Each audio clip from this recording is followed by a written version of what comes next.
그때 선지자들이 예루살렘에서 안디옥에 이르니 그 중에 아가보라 하는 한 사람이 일어나 성령으로 말하되 천하에 큰 흉년이 들리라 하더니 글라우디오 때에 그렇게 되니라. 제자들이 각각 그 힘대로 유대에 사는 형제들에게 부조를 보내기로 작정하고 이를 실행하여 바나바와 사울의 손으로 장로들에게 보냅니다. 아멘.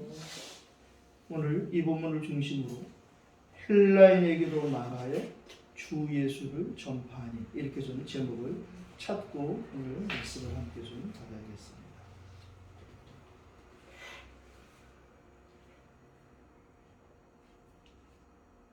우리는 지난 주일에 세 번의 예배를 드렸습니다. 언약궤를 만든 이유라는 제목으로 일부 예배를 드렸습니다.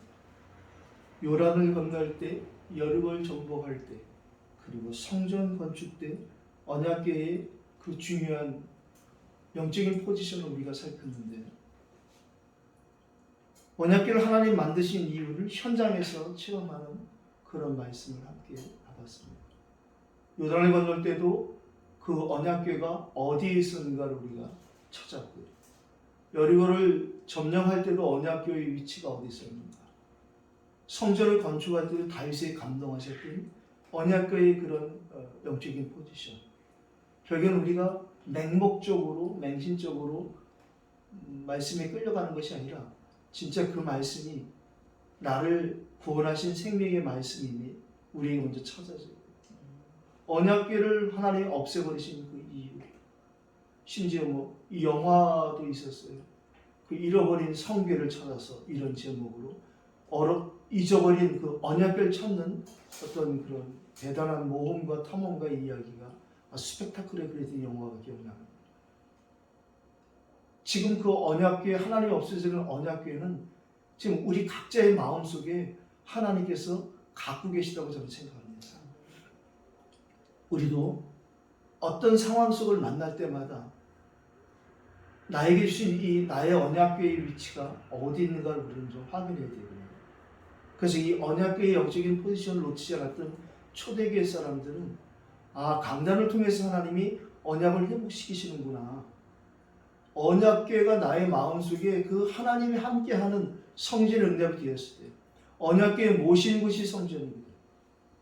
그래, 지금에 와서 우리가 보이지 않는 언약궤가 어디 있느냐, 각자 구원받은 사람들 마음속에 그 하나님이 갖고 계시는 것이죠. 그 언약궤가 들어올 때에 다윗이 기뻐서 춤을 추었던 것처럼 우리가 우리 자신에게 와 있는 성전의 축복과 언약궤의 축복이 회복될 때마다 어디에 있든지 우리 믿음의 선배들은 아무 상관없어요. 왜 그러냐면 그 언약궤가 우리 안에 계시기 때문에. 겉으로 드러난, 그래서 언약궤를 맨 자 제사장들의 발이 요단에 닿았을 때 갈라진 것처럼 언약에 대한 분명 확신이 있는 모든 사람들에게 지금도 이 언약은 시작될 것입니다. 2부에서 우리가 여호와께서 행하신 모든이라는 말씀을 받았습니다.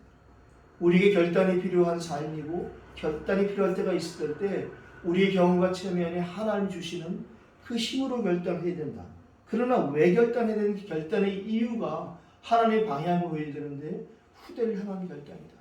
우리가 광야 40년을 이렇게 헤매고 여기까지 왔다면 이 전체를 후대들에게 밝게 해서는 안 된다는 것이 바로 그때나 지금이나 이 후대 운동에 대한 하나님 주시는 은혜입니다.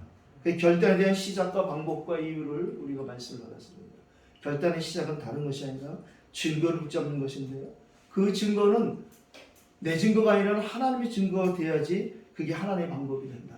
그래서 아주 작은 것부터 시작을 하고 적합한 것을 시작을 해야 된다, 이렇게 말씀을 받았습니다. 또 가장 작은 것을 붙잡고 가장 적합한 것을 하되 늘상 우리의 마음은 하나님의 가장 좋은 것, 하나님의 가장 고상한 것, 바울의 표현으로 가장 고상한 것. 우리가 세상에 쓰는 고상이 아니잖아요. 실제로 성경에 쓰는 말은 고상이라는 것은 위치를 말하는 것인데, 그것을 우리가 볼 때에 하나님께서 우리에게 응답하신다. 세상에 쓰는 분수란 말과 우리가 쓰는 분수란 말은 다르죠. 우리가 쓰는 분수는 성경 안에서 나의 역할을 분명히 파악하는 것이 분수입니다. 목사는 목사의 역할을 하는 것이고 자기 직분과 직책을 놓치지 않는 것.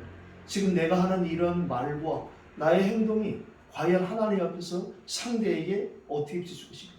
특별히 우리 이태원 RTC에서는 결국엔 하나님이 원하시는 컨셉과 콘텐츠는 선교 말고는 뭐 없구나 이런 것을 제가 봤어요. 그렇다면 과연 이것이 선교의 방향이 맞는가, 선교의 이것이 옳은가, 뭐 이런 부분을 좀 봐야 된다고 생각합니다. 저희가 요일마다 학교를 인도받고 하려고 하고 있습니다만 과연 그것이 하나님 앞에서 선교의 방향이 맞는가, 뭐 이런 부분을 좀 봐야 돼요. 예배에 우리가 얼마큼 이것이 좋은 영향을 미치는가, 예배에 방해되는 일은 아닌가, 이런 부분 우리가 좀 생각해 볼 필요가 있다고 생각합니다. 우린 지난주에 1부, 2부 예배 드리기 전에 저희가 먼저 여기서 자치 예배를 드렸는데요. 이방인에게도 생명 얻는 회개를 주셨도다. 사실은 오늘도 공교롭게 제목이 헬라인에게도 이렇게 제목이 되어졌고, 제가 지난주에 이방인의 가로를 한 것처럼 오늘도 헬라인에게 괄호를 했습니다. 제가 10년 전에 미국에 가서 이 본문을 가지고 어느 지역에 설교를 했던 기억이 나는데, 그 목사님이 저기 천안에 와서 목회하더라고요. 예옥에 있다 파송받은 부분. 그 사람들이 제가 설교할 때 하나님 제게 이 말씀 주시더라고요. 그래. 헬라인에게도가 아니라 헬라인에게 더 이 주 예수가 필요하지 않겠는가? 이방인에게 더 생명의 말씀이 필요하지 않겠는가? 이런 은혜가 그때 제게 임했던 기억이 나는데, 그렇습니다. 우리가 오늘 지난주 이번 주에도 이방인에게도 헬라인에게도, 그 다음에 그 괄호 속에서 우리가 지난주에 오늘 서론으로 잡은 지난주 결론은 나의 이방인이 있을 것이다. 나에게 맡기신 더 생명회개가 필요한 사람, 더 주 예수의 전파가 필요한 사람이 있을 것이다. 사실은 그것 때문에 우리가 살아가고 호흡이 연장되는 이유라 생각합니다. 많은 사람을 우리가 영접을 시켜 교회를 데리고, 그거는 우리 계획이고, 그렇게 천하보다 귀한 한 영혼이 돌아온 데 있어서 우리 역할이 있는 것이거든요. 우리의 역할이 그 사람에게 중보기도의 역할이라면 우리는 그걸로 족해야 되는데, 거기서 오버하느냐 안 오버하느냐, 그게 바로 영적인 분수거든요. 우리가 그걸 놓쳐버리면 자기도 모르게 섭섭함이 오는 거예요. 왜 내가 이걸 하려고 하는데 반대하지? 왜 내가 이런 저 사람 싫어하지? 주예를 하는데, 하나님 일을 하는데, 이런 이제 착각에 빠지는 거예요. 영적인 문제가 있냐 없냐를 남에게서 볼 수 있는 가장 첫 번째 척도는 뭐냐? 착각입니다. 자꾸 사단은 우리에게 착각하게 만듭니다. 오늘 헬라인에게도 말하여 주 예수를 전파한 이 제목이 헬라인에게 더 우리에게 오신 주 예수가 전파되는 새로운 시작이 되기 바랍니다. 그럼 지난주에 우리가 나의 이방인을 찾았다면 이번 주는 나에게 하나님이 예비하신 헬라인은 누구인가? 이 부분을 놓고 하나님께 질문하고 기도한다면 하나님이 나의 헬라인을 찾게 하실 것입니다. 우리가 이 지역을 정말 데살로니가 지역으로 기도하고 있다면 하나님 이곳에서 헬라인 귀부인을 찾고 만나게 하시는 것입니다. 지난주에 우리는 그래서 나의 이방인 응답이라는 것을 놓고 결론을 정했어요.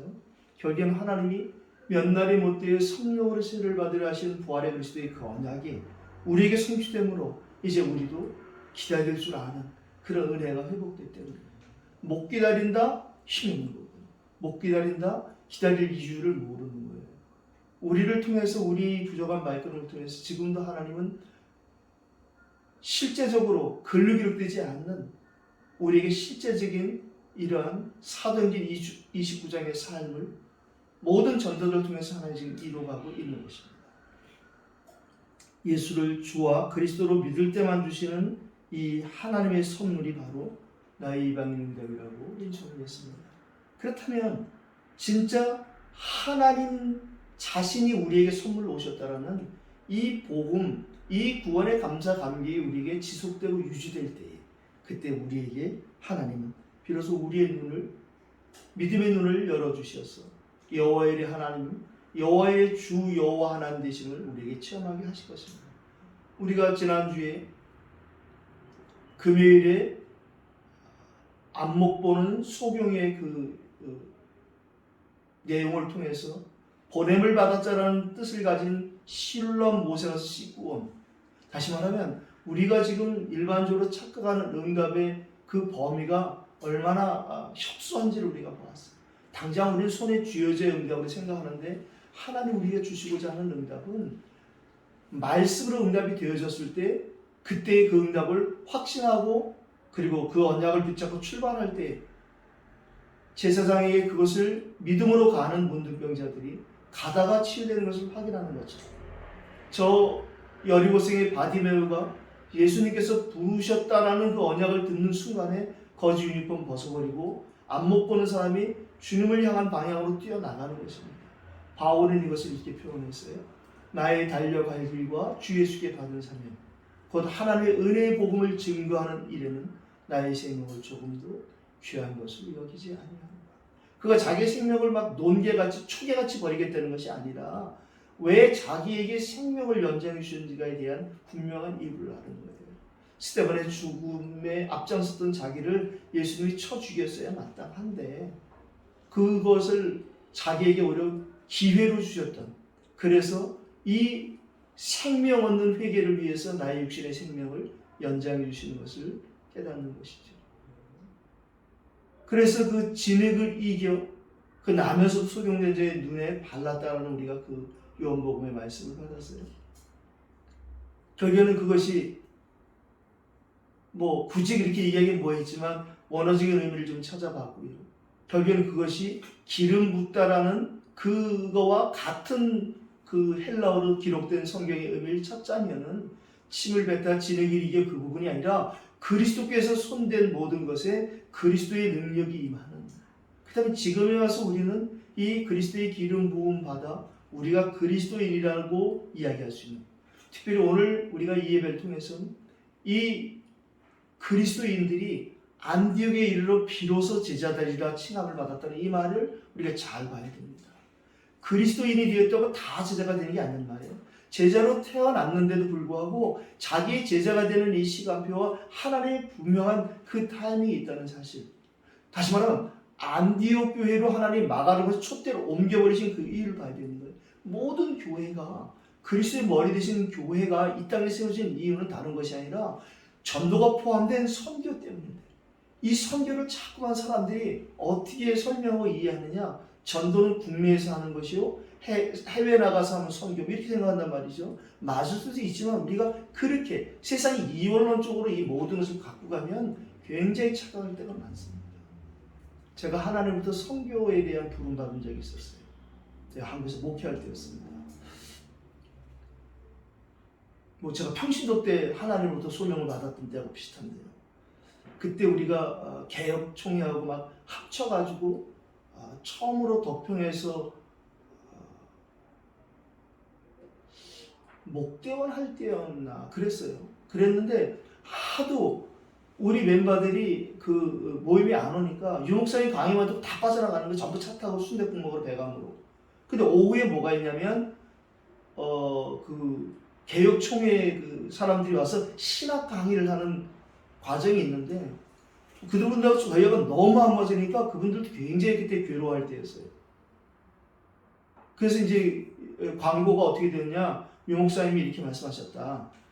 제발 좀 그렇게 가지 말고 좀 그래도 자리를 메워주지 않고 그분이 여기까지 왔는데 뭐 이런 얘기가 돼서 이제 제가 전성호 목사님과 같이 우리라도 가자. 가니까 뭐 3분의 1도 안 찼더라고요. 다 그래도 그 말 안 들어요. 유 목사님이 와야 오지. 참 우리가 갱신해야 될 병폐고 폐단인데. 그래서 우리말도 가자 하고 몇 사람이 얘기를 했는데 측근의 목사님들 다 안 오더라고요. 전 목사님하고 둘이서 이제 앉아서 참석했는데 그때 시간이 선교학 교수가 와서 개혁신학대학원에 선교학 교수 서유한 박사가 와서 강의를 하고, 뭐 저희가 다 배웠던 얘기를 하는 거죠. 근데 그때 제게 선교가 꽉 와서 꽂히다. 저는 사실 그때까지만 해도 선교로 가는 선교만 생각했기 때문에 제가 그거를 부인하려고 굉장히 애썼어요. 왜 그러냐면 제가 두려웠죠. 일단 선교하면은 그날 그 서요한 박사가 강의할 때도 딴 거 얘기하는 그 얘기했거든요. 선교에는 세 가지 필수가 있습니다. 그래서 그분이 얘기하기를 문화가 먼저고, 그 다음에 언어가 두 번째고, 복음이 세 번째라는 거예요. 저 목사님하고 둘이 눈 마주치면서 비웃었다니까요. 저 사람이 저 절에 싼데 개혁이 왜 복음이 먼저지? 저희가 안 됐던 거예요. 그 말이 맞죠. 복음은 기본이고, 복음 가진 사람이 나갈 때 문화가 준비되고, 그리고 언어를 가지고 복음을 전하라는 그 말로 받으면 되는데, 물론 강의하는 그분도 우리가 지금 설명하는 이런 식으로 설명하진 않았어요. 그분은 당연히 가서 먼저 그 문화에 우리가 적응해야 되고, 그리고 거기 가서 언어를 배워야 된다. 언어를 준비해 나가야 된다. 그래야, 그리고 복음을 우리가 준비해야 된다. 이렇게 얘기했는데, 지금은 생각하면 참 너무 얕은 그 갖고 있던 복음을 가지고,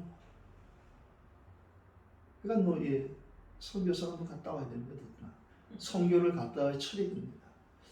저는 기도하기를, 저희 이터널 DC에서는 정말 해마다 해외 선교를 좀 기도하게 된 계기가, 케냐 이번에 이 아이들 섬기면서 그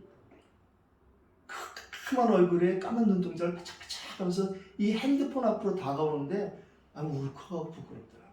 야, 저렇게 이방인들이 헬라인들이 저기서 있는데 우린 여기서 지금 쓸데없는 거 붙잡고 자존심 갖고 싸우고, 이야, 참 부끄럽더라고요. 그래서 제가 하나님 왜 이것을 허락하셨을까? 12강의 강입이 10원도 없는 거거든요. 네. 내가 강의를 바라는 것이 아니라 왜 하나님이 이번 강의를 나한테 맡겼을까? 일본으로 생각해 봤어요. 근데 저는 이제 이렇게 생각했어요. 그래. 강의비 없으니까 다들 안 할 수 있다. 근데 이런 거 제가 좋아하니까. 하나님 지으신 은사 중에 하나가 뭐냐? 남들이 안 하는 거, 그거 하자. 제가 여러 번 얘기했지만, 어느 신학교에 얼마나 복음이 필요했으면 우리 다락방에 손을 내밀었겠어요. 그래서 와서 실천신학, 다락방 사람들이 현장에서 뛰니까 와서 실천신학 강의를 좀 해달라고 왔는데, 우리 다락방에 지금 나는 참 입에 안 올지 모르겠어요. 선교에서 목숨 걸고 나간다는, 인터콥에 지금 목숨 걸고 있는 목사님이, 양다리 걸치고 있는 목사님이 그걸 받았어요. 그래서 거기 그 일이 깨진 이유가 뭐냐면, 강의료가 없다는 말에 확신이 드는 거예요, 이분이. 그분은 제가 봐도 그때도 강의료 없이도 갈 수 있는 걸 하나님 주셨는데, 근데 더 웃기는 게 그분이 화를 확 내고 그만둔 이유는 결정적인 게 뭐냐? 이게 주차를 해줘야 될 거 아니냐? 그러고 자리를 박차고 나갔다는 소문을 듣고, 저는 그때 큰 차 타고 다녔으니까 지금도 큰 차 타지만 주차대가 필요 없잖아요. 그리고 하나님 일찍이 저에게는 60도 안 된 저에게, 그때 제가 60도 안 됐죠. 그런데 이미 저는 50대 때부터 경로 우대 같은 무료로 지하철 타고 다녔으니까, 그 신학교가 마침 서울역 바로 대우빌딩 뒤에 옆에 있었기 때문에 지하철에서 올라가면 얼마 되지도 않더라고요. 그때 저게 내 몫이구나.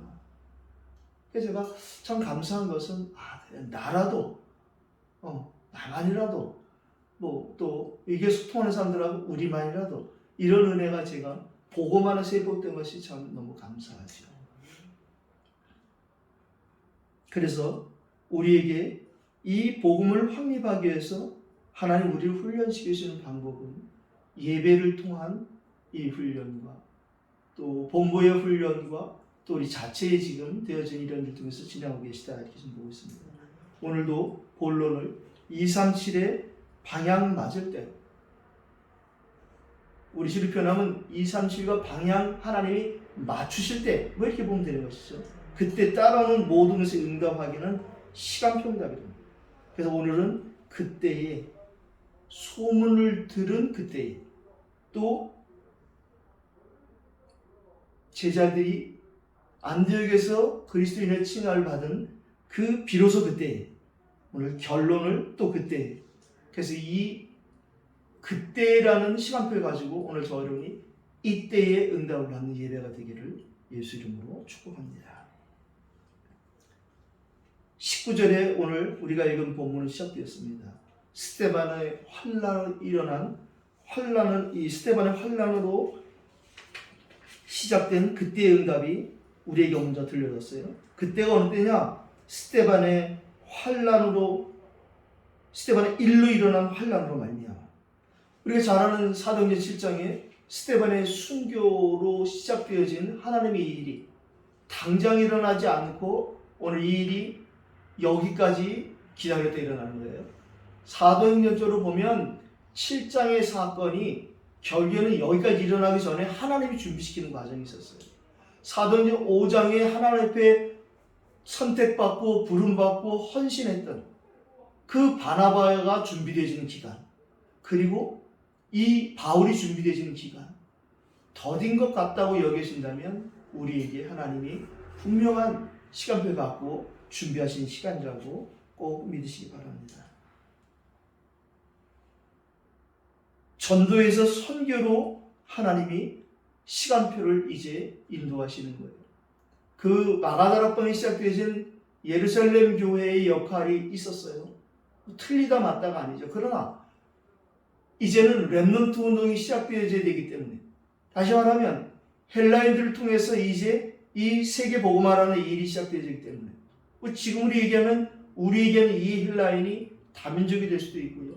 이 237과 다민족이라는 곳에 포커스를 맞출 수 있는 사람일 수도 있습니다.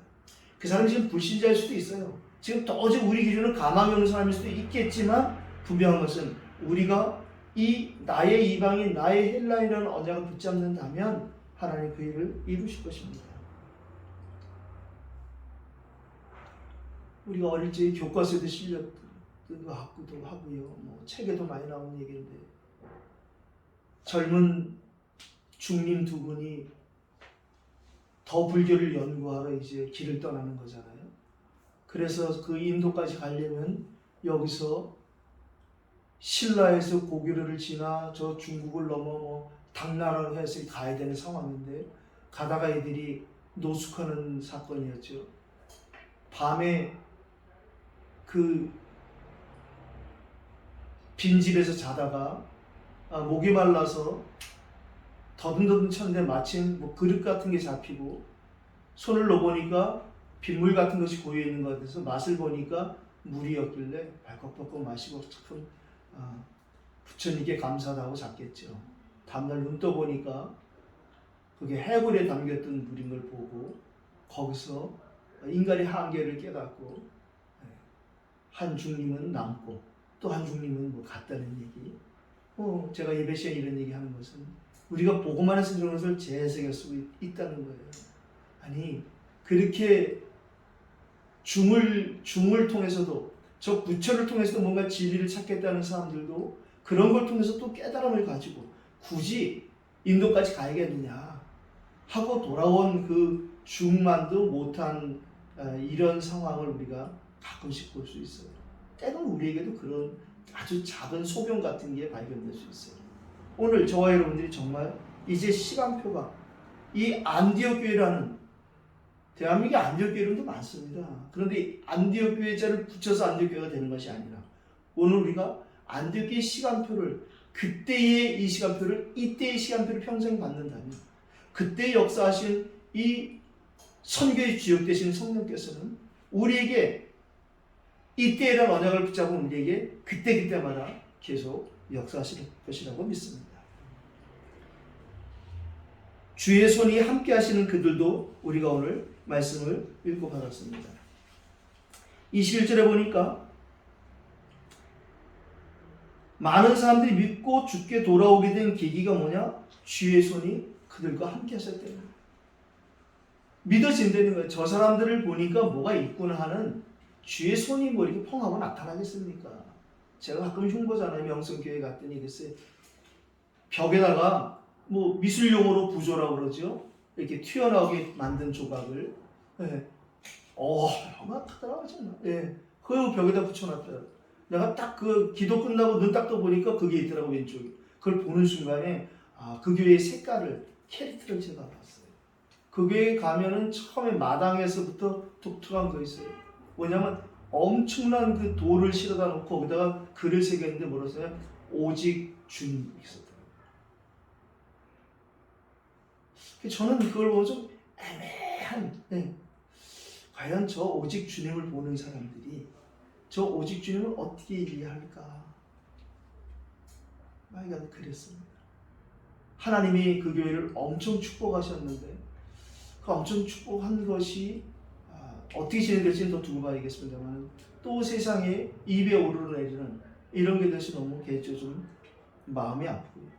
그 교회에서 밤에 한 보름 정도 제가 매일 기도했던 것 같아요. 와서 지하교회 얻은 거 와서 기도하고 또 주신 응답을 가지고 또 이렇게 수리하고 또 밤에 명성교회 옆에 제가 고시원 하나 얻어놓고 있었으니까 자러 들어가기 전에 그 명성교회에 가서 기도하고 그리고 나면 하나님 다음날 또 응답하시면 또 지하교회에 가서 또 주신 거 가지고 페인트도 칠하고 이제 그랬던 생각이 나는데 한 2주 정도 걸려서 빈 창고 같은 데를 다 교회로 만들어 주시는 그런 은혜를 받았던 기억이 납니다. 그런 이유가 전부 하나님께서 진짜 원하시는 선교 때문인 것을 깨닫는 데는 저 개인적으로 시간이 많이 걸렸고요.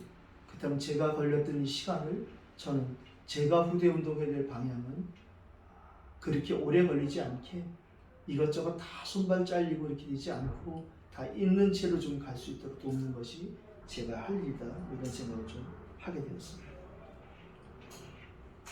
오늘 두 번째 22절에도 이 소문을 듣고라는 그때의 시간표를 우리가 좀 봐야 되는데 우리가 여호수아 2장 9절 11절에 이 소문에 대해서 라합을 통해서 우리가 알잖아요. 소문을 듣고 라합이 하나님의 소문을 듣고 라합이 정말 어떻게 살아갈지 결단했어요. 소문을 들으니까 이 정탐꾼들의 하나님이 상천하지의 여호와 하나님인 것을 알게 된 은혜가 임한 거예요. 근데 그 정탐꾼들과 같은 민족 중에서도 그렇지 못한 사람이 있었는데 그래서 저는 하나님 택한 사람은 따로 있구나 그런 생각을 해봅니다. 홍해물을 마르게 하신 일, 아모리 사람의 왕, 두 왕, 이 시온 옥에게 행하신 일, 곧 그들을 전멸시킨 그 소문을 우리가 들었다라고 라합이 정탐꾼들이 고백합니다. 그래서 그 여리고성에 있는 사람들이 그 소문을 듣자마자 곧 마음이 녹아뜨는 거예요. 그래서 이 이스라엘 사람들을 통해서 정신을 잃었고 간담이 녹아버렸다는 거예요. 과연 너희 하나님이 위로는 하늘에서 땅에서는 이 아래로는 땅에서 상천하지 하나님이신 것이 믿어졌다는 거예요. 제가 가끔 인용하는 예화 중에 투캅스 원을 얘기하잖아요. 강우석이라는 어느 젊은 감독이 한국에 혜성같이 나타났는데 기존에 갖고 있던 이 어르신 감독들과의 어떤 한국 영화의 터닝포인트가 딱 생기는 거죠. 물론 뭐 투캅스 원이 외국 영화의 약간 패러디라는 얘기도 뭐 인정할 수 있어요. 그러나 그걸 떠나서 그렇게 시도하니까 이 영화의 첫 관객이 13명밖에 안 들어온 거예요. 그때 대부분 뭐 이렇게 뭐 사랑 주제로 뭐 이렇게 하는데 무슨 부패 경찰과 뭐 신임 경찰의 이런 이야기인데 이게 뭐 도저히 정서에 딱 안 오는 거죠. 그래서 단성산과 피카디리에서 처음에 할 때에 2층 커피숍에서 첫 관객이 나오는 사람 숫자를 관계자들이 모여서 신대는 거 하나 거죠. 그럼 거기서 나오는 숫자에다가 뭐 곱하는 계산이 있는데 그걸 곱하면은 이것이 어느 정도 수익이 산출될 것이며 그 다음에 비디오 판권까지 어떻게 될 것인가 모든 게 다 결정하는데 13명 갖고는 뭐 계산할 수 있는 게 없죠. 그러니까 폭망했다 이렇게 했는데 13명 관객이 만나는 사람들 누가 시키지 않았는데 이야 박종훈이란 배우가 나오는데 죽인다. 안성기가 그 안성기가 아니야. 그게 이제 부패 경찰 안성기가 자기 파트너 잘리고 그 다음에 신임 경찰을 받았는데 경찰학교 수석으로 나온 박종훈이거든. 박준희가 처음에 완전 FM이죠. 그래서 선배 안성기를 까다가 결국에는 이 박준호도 완전 비리경찰로 이렇게 바뀌어지는 약간 코미디 같은 이런 거고, 사실은 신랄하게 그 당시에 부패한 경찰을 까는 영화였죠. 이것이 그 당시에 경찰에 대한 어떤 이런 거 저런 거 맞아갖고 만나는 사람마다 가버린 이 얘기가 뭐 대박이 나서 투캅스가 3까지 나온 것은 우리가 잘 알고 있습니다. 우리가 소문을 내는 것이 아니라 우리를 통해서 다른 사람들이 소문을 내요. 지금 뭐 여기 일단 소문 났다잖아요. 예, 모인다, 뭐 이렇다, 저 소문 났는데 그 소문 말고, 예, 진짜 우리가 여기서 기도하고 진짜 참 예배 드리고 있으면 진짜 소문이 안 되니까요. 예, 오늘도 올라오는데 앞에 그 바로 맞은편에는 그 떡대기 큰 사장님, 담배 피러 나오는 그 사장님이, 예, 절대 이렇게 째려보더라고요. 근데 제가 웬만하면, 예, 이렇게 목례를 하고 싶었는데 이상하게 아직은, 예, 여기 만나서 이게 그 시간표 아닌 것 같아요. 보면 내가 그냥, 예, 이렇게 눈길을 피하고 말지 뭐 굳이 인사는 안 하게 되더라고요. 제가 인사성이 참 밝은 사람인데, 그래서 뭐 그냥 감동을 따라 올라왔습니다. 오늘 예배 이후에 이태원에 정말 저희를 통해서 우리 소문이 아니라 이 하나님의 소문이 나는 새로운 터닝 포인트가 될 것을 믿습니다. 바나바의 선택하심과 부르심이 있었어요. 이 바울을 부르심과 또 시간표가 걸렸어요.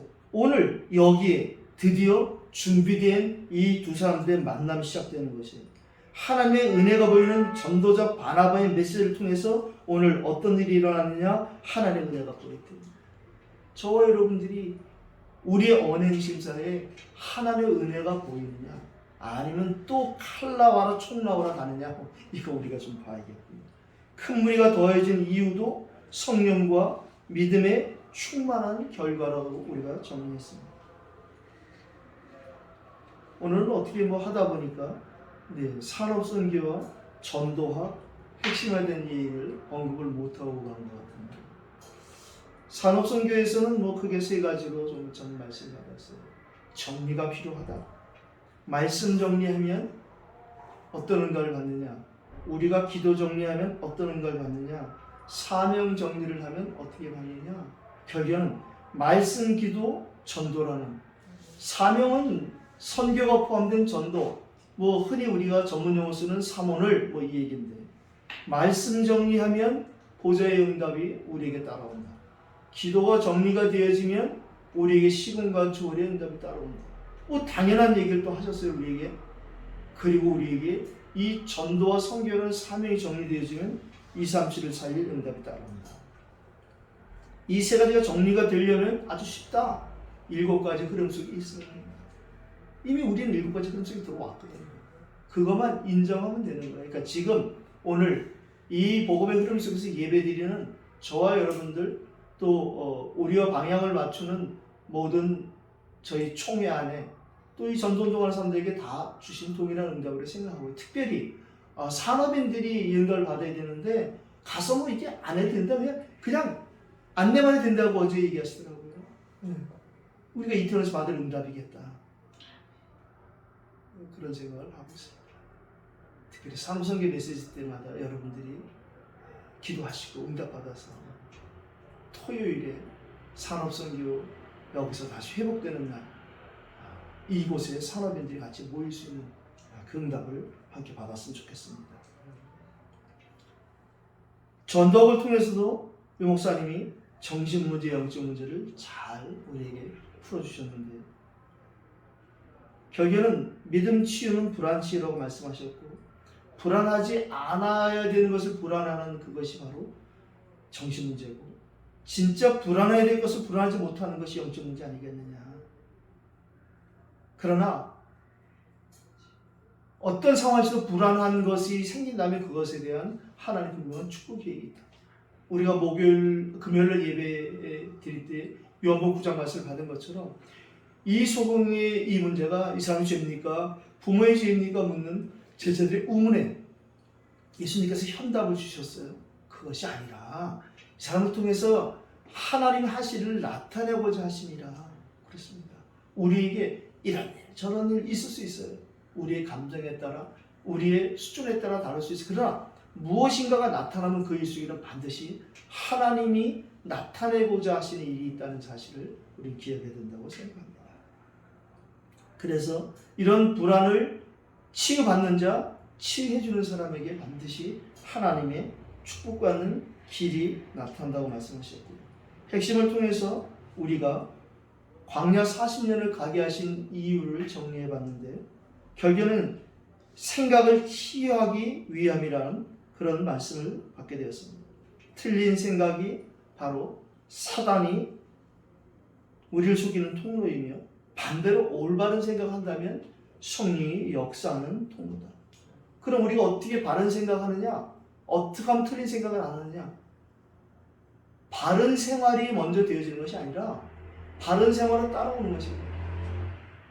초등학교 아이들 교과서에 바른 생활이 있어요. 그 책을 외운다고 해서 바른 생활이 되는 게 아니에요. 바른 생활 교과를 담당하는 선생님이 된다고 바른 생활이 되는 게 아니니까요. 우리에게 먼저 바른 신앙 고백이 되어야 돼요. 아, 예수님이 진짜 그리스도가 맞구나. 아, 이분이 그리스도가 맞구나. 그래서 마태복음 16장 16절 예원기에서 예배 시작할 때에 정 목사님이 설교 시작하기 전에 신앙 고백합시다. 그러면 주는 그리스도 이렇게 하는 것은 그 신앙 고백이 우리 마음속에 늘 있으면 된대요. 이분 하든 안 하든 그건 별 문제가 안 되고 진짜 예수님께서 우리의 주가 되시고 그분이 그리스도가 되어진 이 믿음의 고백이 있는 사람, 그 바른 신앙 고백이 있으면 그 사람은 바른 은혜를 받을 수 있거든요. 바른 은혜를 받는 사람은 바른 예배 드릴 수 있단 말이에요. 그 사람에게 하나님이 바른 기도 제목을 주시는 거예요. 바른 기도 제목이 있어야 바른 응답을 받는 것이거든요. 바른 응답을 받아야 바른 삶, 바른 생활이 되어지는 것이죠. 생각을 치유하는 방법은 다른 것이 아니라 바로 138이라고 말씀하셨어요. 6월절 또 오순절 수장절로 말씀하신 우리 식으로 얘기하면 138 말씀하시는 것이죠. 오직 그리스도 아니면 절대 우리의 틀린 생각 치유받을 수 없어요. 우리가 또 지금 이나마 이 정도 치유받은 것도 138의 그 말씀의 능력이라고 저는 생각합니다. 그래, 맞아. 난 안 되지만 그래도 그리스도 나를 부르시고 나와 함께 하시는 걸 나를 통해서 정말 내게 임하신 이미 하나님의 나라가 하나님이 원하시는 것이 회복되길 원해서 나에게 이것 주시고 저걸 뺏어가시고 이렇게 지금까지 인도하셨구나. 이렇게 인정하는 것이 우리에게 임한 하나님 나라를 우리가 회복하는 것입니다. 그래야 할 때 우리에게 우리의 방법, 경험, 체험도 필요하지만 그 모든 것이 주의 성령이 우리에게 임했을 때 주시는 그 성령 충만과 권능이 아니면 안 되겠구나. 그 138이 우리에게 정말 중요한 치유의 통로가 되는 것이죠. 우리가 생각이 치유되어질 때에 전무후무한 응답이 우리에게 따라온다고 말씀하셨어요. 이미 전무후무한 하나님의 백성으로 부름받았다는 그 인정이 있으면 하나님은 그 사람들에게 전무후무한 응답을 주시고 그의 미래가 전무후무한 미래가 된다. 이렇게 우리가 어제 말씀을 잘 정리하고 받았습니다. 그래서 그 말씀이 우리가 뭐 다 외우고 뭐 어떻게 못하더라도 그 흐름 속에 우리가 있다는 사실, 뭐 그것으로 우리는 이미 승리했다고 보고요. 오늘 25절 26절에 비로소 제자들이 맞는데 제자로 이런 부름 받았고 제자로 쓰임 받았고 제자로 쓰임 받던 이들이 그리스도인이라 칭함을 합니다.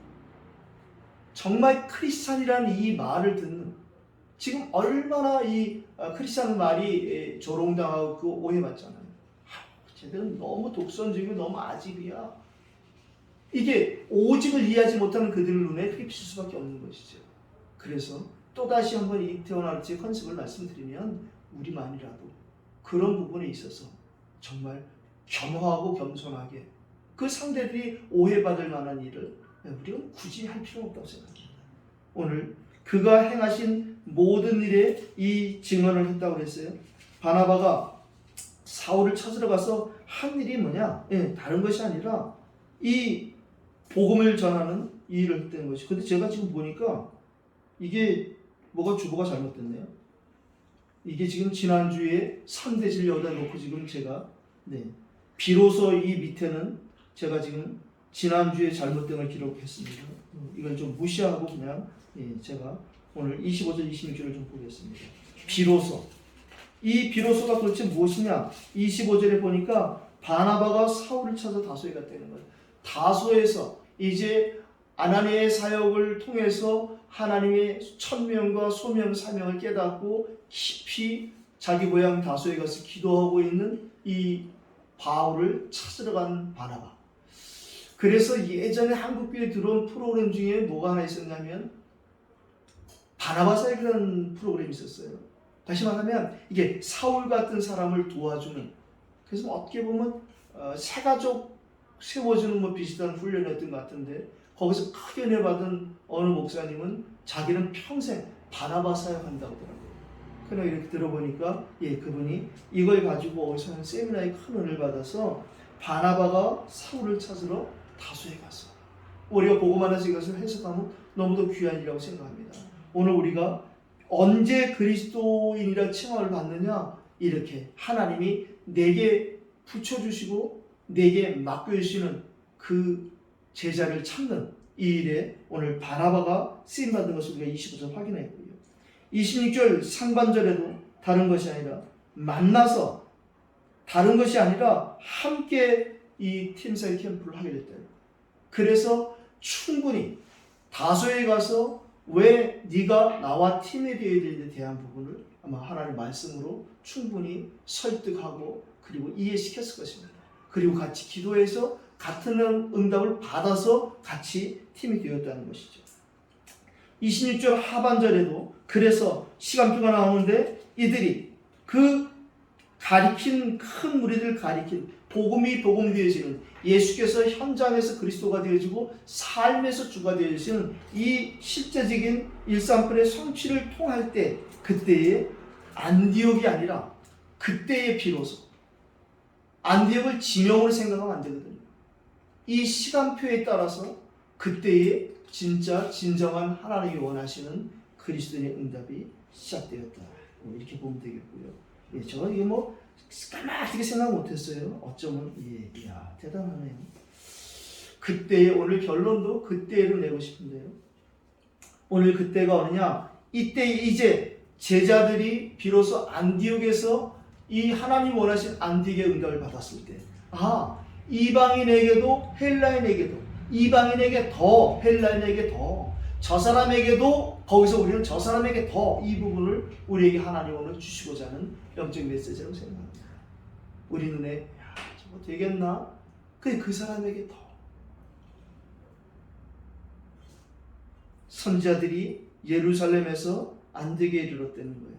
이때에도 말씀을 심부름하는, 우리가 또 공교롭게 지난 목요일에 아브라함은 선지자라 이런 하나님의 음성을 들었어요. 저와 여러분들이 지금 세상에서 말하는 이것을 악용하는, 신사도 운동하고 지금 막 점치러 다니고 예언하는 그런 이상한 거 말고, 우리 모든 다 선지자요, 제사장이요, 왕같은, 베드로서 2장 9절 말씀이 성취된 사람들이라. 하나님 말씀을 먼저 받은 이 선지자들, 물론 이때의 선지자들은 또 지금과 조금 다를 수도 있겠지요. 그러나 어떻든 이들이 와서 다른 건 말하지 않고 장차 이러한 일이 일어날 것을, 천하의 큰 흉년이 오리라 하는 이런 부분을 오늘 와서 전하러 이 안디옥에 이르렀어요. 그런데 누가 이 말을 받느냐가 문제. 그럼 큰일 났구나, 우리 먹을 거 준비해서 그런 것이 아니라, 그걸 가지고 이 아가보를 한 사람이 성령으로 말한 이걸 가지고 안디옥에서 비로소 제자들이라는 응답을 받은 이 사람들이 실천하고 적용하고 준행하는 것은 참 선교가 실행되는 거예요. 이들은 그렇다면 지금 저 예루살렘 교회, 저 귀한 교회, 저기서 복음이 시작되어졌는데 저들이 설령 선교를 좀 놓쳤더라도 저들 때문에 우리가 여기까지 복음을 받았으니 저 어려운 교회를 우리가 도와야 되지 않겠느냐. 왜냐하면 이미 안디옥 교회에서는 선교란 답을 찾고 주의 은혜가 보이고 주의 손이 보여서 경제 응답을 이미 받기 시작했단 말이에요. 이 복음 경제, 선교 경제를 미리 받은 이들이 그걸 가지고 저 본교회를 돕기 시작하는 이 일이 시작됐다는 것이죠. 제가 뭐 메시지를 그렇게 하지는 않았는데, 어떻든 장춘에 있는 교회가 이 응답을 받으려고 많이 애를 쓰고 있더라고요. 감사하다. 어떻든 이것은 그 교회만 받아야 될 응답이 아니라 모든 교회들이 받아야 될 응답으로 생각합니다. 특별히 이 코로나 이 시대 때 지금 선교사님들이 해외에서 들어오지 못하고 있고 선교지에서 국내에 전혀 못 오고 있고 지금 계속 갇혀 있는 거죠. 저분들이 1년에 몇 번씩 들어와서 훈련을 받고 또 들어와서 뭐 가족도 만나고 이렇게 하면서 힘을 얻는 이런 것이 있는데 하나님 그렇게 못하게 딱 막아버린 거죠. 그리고 또 여기 나와 있는 사람들은 들어가지 못하고 있는 거예요. 그러니까 사역이 저 안에서만 머물던 사람들은 전혀 사역이 안 되어지는 것이죠. 특별히 저 안에 사역이 없이 그냥 들어가서 하나님께 준비되고 있던 분들이 계세요. 그분들은 지금 굉장히 곤혹스럽고 있어요. 이제 나는 선교 못하나? 그러면 설 자리가 없는 거예요. 이분들이 선교사님이 처음에 왔을 때 가끔씩 교회도 세워줘요. 지금 오래되니까 안 세워준다는 거예요. 그 교회가 어려우니까 선교비가 끊어지기 시작하는 거예요. 그 이분들이 난감해하고 있는 거죠. 그런데 저희들이 지금 그런 부분에 있어서 또 응답받고 있다는 것도 너무 감사합니다. 그런 것이 하나님의 이유가 되어서 그것이 하나님의 오히려 계획이 되어서 이곳에서 우리가 이 주신 선교지에서 또 선교사의 역할을 감당하고 또 이곳에서 우리가 안되게 시간표 응답을 볼 수 있고 여기서 정말 우리가 하는 이 작은 헌신이 우리가 섬기는 이 작은 것들이 하나님의 큰 계획과 지금 자꾸 방향을 맞춰간다는 건 너무 감사하고 그러나 여기서 우리가 경계해야 될 일은 과연 사단은 여기서 어떤 것을 가지고 우리가 틈을 타고 있는가. 사단이 틈탄다고 하나님 넘어지지 절대 않습니다. 다만 우리끼리 일어나는 우리 내부적인 문제의 시간 손해가 좀 나는 것이죠. 그래서 뭐 그런 의미로 제가 좀 갱신하려고 저도 기도하고 있고요. 오늘 우리에게도 이 안디옥에서 했던 참 선교의 실행, 진짜 복음 때문에 필요하다면 우리가 그 복음 때문에 우리의 역할, 나의 역할은 무엇이며 우리의 역할은 무엇인가. 어떻든 뭐 저희가 크진 않지만 그렇게 한 선교사님을 도울 수 있다는 그 기도가 시작됐다는 건 너무 감사하고요. 그래서 어떻든 저희 이태원 RTC의 방향과 컨셉은 선교라는 여기서 조금 더 벗어날 수는 없다. 또 벗어나서 안 된다 이런 생각입니다. 그래서 연극학교도 선교라는 그 방향 놓치면 절대 안 되는 것이죠. 지금도 사실은 그 방향 잡지 못하고 있기 때문에 좀 헤매는 모습들이 많이 있지만 뭐 그것을 우리가 기도하고 또 기다려야지. 네, 또 사단이 여기서 잔소리하고 뭐 이렇게 하길 원하고 있는 것을 제가 알죠. 그러나 우리가 또 기도하면서 잘 인도받으면 좋겠다고 생각합니다. 오늘 헬라인에게도 말하여 주 예수를 전파하니 이게 뭐 막 말하려는 게 아니잖아요.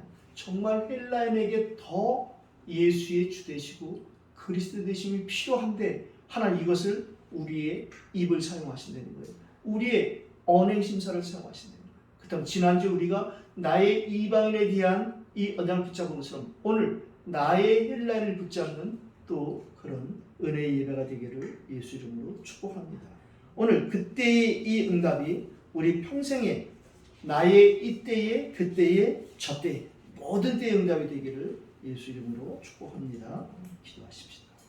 살아계신 하나님 아버지, 오늘도 우리가 이 말씀을 붙잡고 함께 기도하길 원합니다. 오늘 우리가 합심으로 기도하는 이 시간에 우리 입술, 마음, 생각을 주관해 주시옵소서. 이 언약이 우리에게 성취되게 하여 주시옵소서. 다 같이 합심으로 기도하십시다. 살아계신 하나님 아버지, 오늘도 우리의 생각, 마음을 온전히 하나님께 맡깁니다. 주께서 우리 안에 분명히 성령으로 오셔서 함께 계시는